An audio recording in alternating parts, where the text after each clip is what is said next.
All right, deep divers, gather round because today we are officially logging into the internet's most unhinged family drama. You know those moments where you're scrolling and just think, did someone actually post that? Yeah. Grab your snacks because someone on Reddit truly went there, and it's a whole vibe. We are doing a deep dive into Reddit's infamous AITA, which, yeah. for anyone who doesn't know, stands for Am I the Asshole? It's where the T is always like scalding and the takes, oh, they're bold, darling, truly bold. We've got a story today that's less, cozy family dinner Yeah. and more. Lifetime movie villain meets truth bomb in a therapy session gone wrong. Like, seriously. The core question that basically blew up Reddit is our original poster, the OP, the asshole, for telling her husband she's glad his mom died before meeting their baby. Whoa. Yeah, you heard that right. This isn't for the faint of heart, okay? But trust me, the comment section, that's where the real slay happened. What's so fascinating about this particular post, I think, is how it immediately taps into, like, the internet's collective experience with really toxic family dynamics. It's almost universal sometimes. Totally. It's not just about one kind of raw comment, right? It sparks this much larger societal debate about grief, about truth, and about whether that old saying, don't speak ill of the dead, is that always true? Yeah. Or is it kind of cap sometimes? Is it just like a societal thing we feel we have to do? Right. Like, does death automatically make someone good? Exactly. So you're basically about to get a master class in internet drama, human psychology, and maybe a few life lessons you didn't explicitly sign up for. Bet.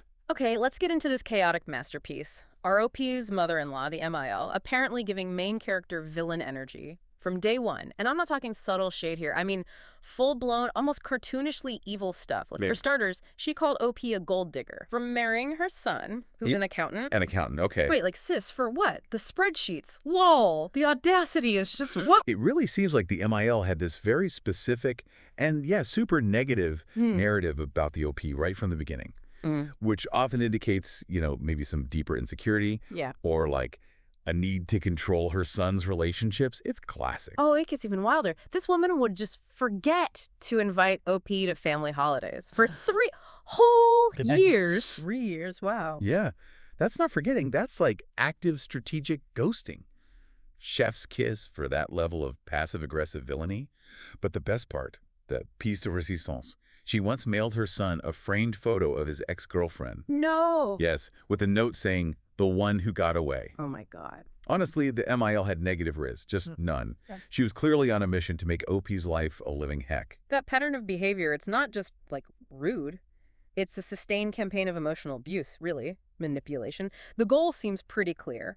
Isolate the OP, undermine her place in the family, which, yeah, says a lot about the MIL's character. I found a lot in the ultimate mic drop of villainy. When OP and her husband announced they were pregnant. The MIL's reaction was, and I quote, "I'll believe it's his when I see the DNA test results." Straight up, just like that. Straight up. I mean, the sheer audacity. Where do you even start with that level of disrespect? It's truly next level. That kind of demand, the paternity test thing, it's not only deeply insulting to the OP.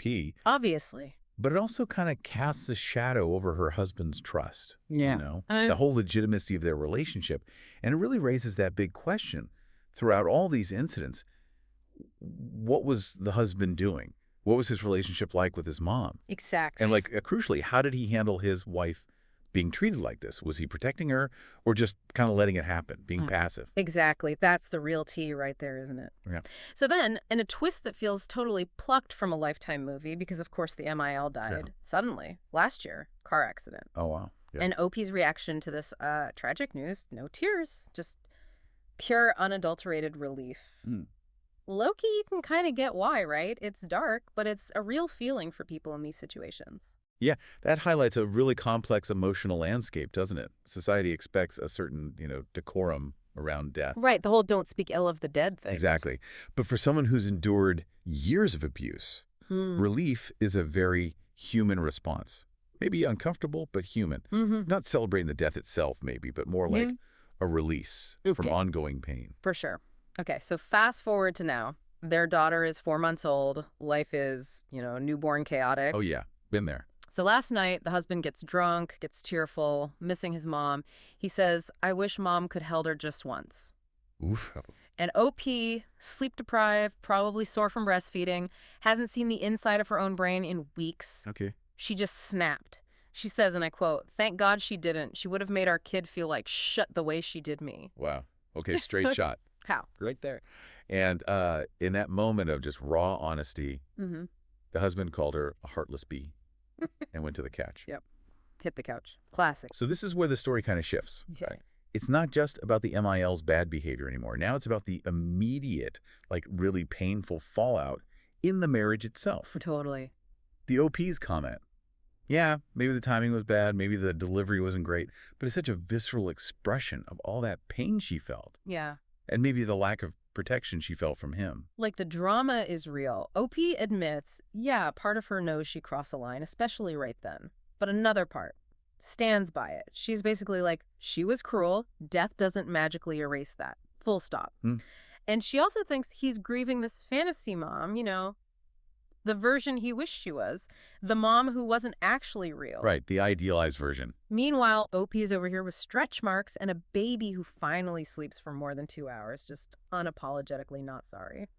We kind of love a queen with boundaries, even if they're a little loud at 3 a.m. Well, this situation perfectly illustrates what some people call like a grief glow-up, or that toxic positivity around death thing we mentioned. Yeah. It's this phenomenon where after someone who is genuinely problematic passes away, there's this societal push to immediately like idealize them, sometimes completely ignoring how awful they were. Totally happens. And for the person who actually had to endure their cruelty, that narrative just isn't accurate. It feels incredibly invalidating, right? It's so invalidating. So the OP is essentially confronting her husband with this reality, that maybe he's mourning an idea of his mother while she's still living with the very real scars of what that mother actually did. And it brings up that important question again.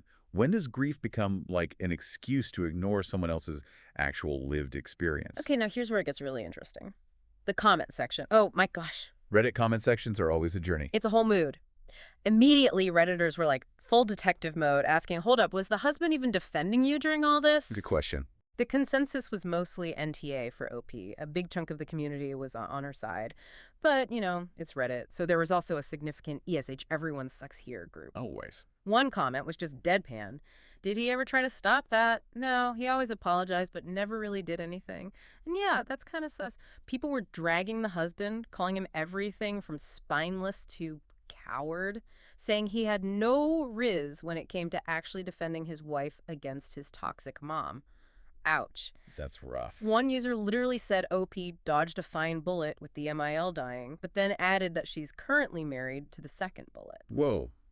Mic drop indeed. Right. It really makes you think about who the deeper problem might actually be. And what's truly fascinating, I think, is how many people really resonated with that core idea that, death does not make heroes of us all. So many people felt that. Yeah, you see countless examples scrolling through people whose families suddenly sanitize the memory of abusive parents or grandparents after they died. One person said their grandma was straight up Satan in heels, but suddenly became wonderful after she passed. Ugh, yeah. That revisionist history is wild. It really highlights this, toxic societal expectation, doesn't it? The idea that you're somehow obligated to lie about someone's character just because they're gone. And users were overwhelmingly like, nah, if they were shit in life, they were shit in death. It felt like a full-on critique of that pressure to just pretend. There were some intense comments, too, like people fantasizing about dancing on their grave. Shows how deep that anger goes. Definitely. And there was one comment from a neurodivergent user that really went viral, kind of coined a phrase. How I felt about you in life is how I'll talk about you in death. Ooh, I like that. Yeah, it really seemed to capture the whole sentiment of that side of the argument. Slay. Now, hold up. It wasn't all just NTA, Queen. Some people, while totally getting OP's feelings, were valid. Right, there's nuance. They were kind of like, yeah, you're not wrong, but was that the assignment right now? Timing? Exactly. Many comments acknowledged, okay, feelings are valid given the abuse, totally, but the delivery, maybe a low blow or unnecessarily cruel to someone actively grieving. Kicking him while he's down. Yeah, that phrase came up a lot, even if arguably, maybe he kind of deserved it for not protecting her before. People were asking, what actual purpose did it serve to say that to your husband in that moment? Like, big oof on the timing. And they pointed out that while OP was maybe grieving the abuse she went through, the husband was grieving something else, maybe the idea of a mother. or the mom who wasn't real. The potential. What could have been. Yeah, it's a different kind of pain, I guess. A grief for what could have been, maybe, not what actually was. So some argued, look, you just don't say those things out loud to the person who's hurting right then, no matter how right you feel. It's about the impact, not just the intent. And that raises a really important, maybe kind of uncomfortable question, doesn't it? Yeah. When does speaking your raw, unfiltered truth become counterproductive? Especially for your own relationship goals. Right. Like some comments pointed out pretty astutely, I thought, sometimes in a marriage, maybe you just keep your mouth shut. Or it's better to be nice than to be right. Oof, that's hard to hear, but maybe true sometimes. It sounds harsh, I know. But it's really about the impact on the living relationship, you know? What does it achieve in that context? And that deep-seated resentment, the kind that builds when your partner consistently fails to protect you from their own family, that's immense. Oh, for sure. This wasn't just about the MIL being toxic anymore. It was fundamentally about the husband's pattern of inaction, right? And a lot of Redditors were quick to say, look, this husband problem could actually be the thing that ends the marriage. They were strongly suggesting therapy, or at least some really serious, hard conversations. The marriage is doomed. Vibes were incredibly strong in those comments, and maybe for good reason. Yeah. Several comments also highlighted how the husband himself might be grappling with his own stuff, you know, his own unresolved trauma from having a difficult parent. Yeah, that makes sense too. His grief might not just be for his mother, but maybe for the childhood he didn't get, or the loving relationship he wanted but never had. And in that context, OP's comment, well, yeah, valid in its truth. They could push him further away, or even like subconsciously reinforce his mother's original negative views of OP. It's messy. Yeah, it's giving multi-generational trauma, honestly, where all this dysfunction just echoes down through relationships. Totally. One commenter dropped a pretty heavy truth bomb. Your hatred for his mom is more than your compassion for him. Yeah. Which is, wow, a tough pill to swallow, but it really points to the deep cracks maybe already forming in their relationship. So, okay, what's the final vibe check from our deep dive into the internet's most chaotic family drama? Is OP the asshole? The eternal question. The internet, in its infinite wisdom, says, it's complicated. Your feelings, totally valid. Your delivery maybe needed to glow up. And your husband, honey, he needs to level up his protector game. Like yesterday.